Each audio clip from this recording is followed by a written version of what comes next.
Attempting to define beauty and what constitutes beauty and the beautiful has been attempted by philosophers, artists, and even scientists for generations.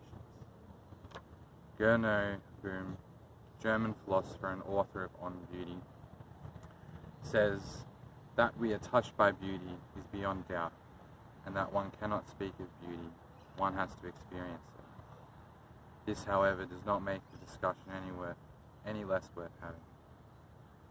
Plato said, "Beauty is that which shines forth most strongly, shining being that which is most visible to the viewer, that which catches one's eye and forms a relationship with the viewer." To quote Bohme, paraphrasing Plato for my personal favourite definition of beauty, something is beautiful if it is what it is really well, and as such is knowable, or quantifiable, insinuating that beauty is any one of a few things.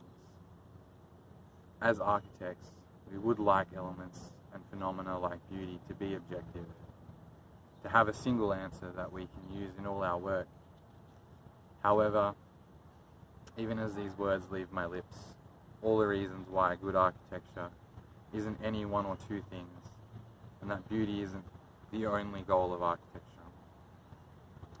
Contextuality, function, form, material, orientation, no one thing is what makes a building beautiful, but a well-coordinated orchestration of these elements can create a beautiful building.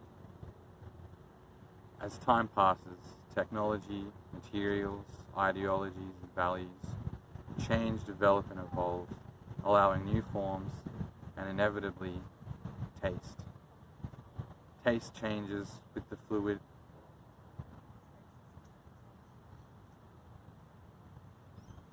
and inevitably taste changes. With the fluidity of taste and what's possible, so too does what constitutes beauty. After much discussion and many different people's attempts at defining it, Bohme says, "Beauty is that which mediates to us the joy of being here. Joy, a feeling of pleasantness, or as we will discuss, delight. Delight, however, is quite quantifiable, thus measurable. Delight to please greatly, to enchant, captivate, entrance, bewitch, and excite. In our outline for our first assessment, I love the description of delight as both emotive and measurable, wholly embedded in the object and reflective of the intentions of the designer. Delight is found entirely in the object and expected to remain in the absence of the designer. Speaking of architecture to delight, we may describe a material being used delightfully, or the delightful shape and arrangement of form and mass. Delight is a result of observing and experiencing beauty. As a result of delight, we can observe a smile, or a smirk, a take-back, a closer look, or a side glance to a companion, as if to say, "Are you seeing what I'm seeing?" There are things we can do, elements and phenomena we can take advantage of in order to trigger delight in our audiences. We were asked to find projects we find delightful, and through the exercise was able to begin to describe elements that I personally believe triggered delight.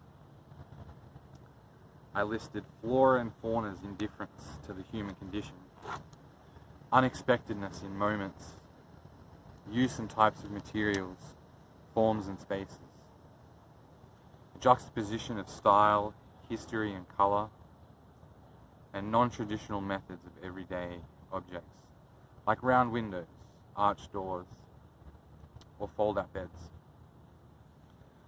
Along with these, we can even list simpler things. In my case, I talk about the delight of curves, light, shared surfaces, texture, all elements I use throughout my project to make usually mundane parts into something playful and whimsical.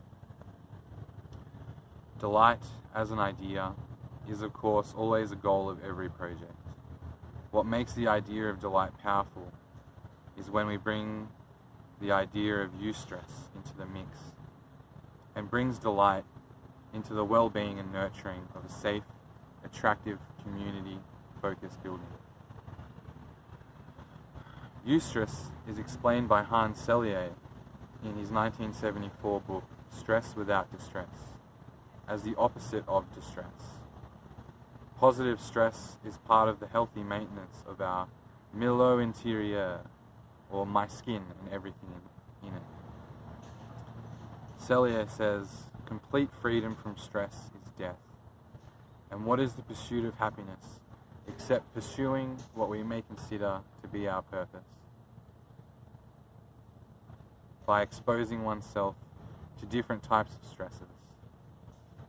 Throughout trial and error, we may find what gives us positive stress, that which thrills and excites us, and that which leaves us bitter and exhausted. To trigger eustress through the built environment is to dangle like bait the motivation to esteem to altruistic egotism in my residence, thus causing a domino effect of positivity, goodwill, and, to borrow from a less studious lexicon, give off positive vibes, thus passing it on to those around us in an effort to enable people to self-actualize. Selye says, like nature herself, man prefers one thing to happen over another.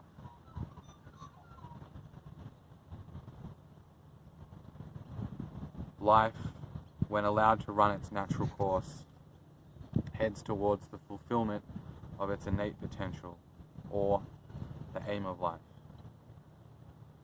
Through the language of architecture, I aim to battle against the fundamental flaws of society that cause distress in our communities, to nurture a community of positivity, and through forms, materials, and arrangement that are purposefully delightful.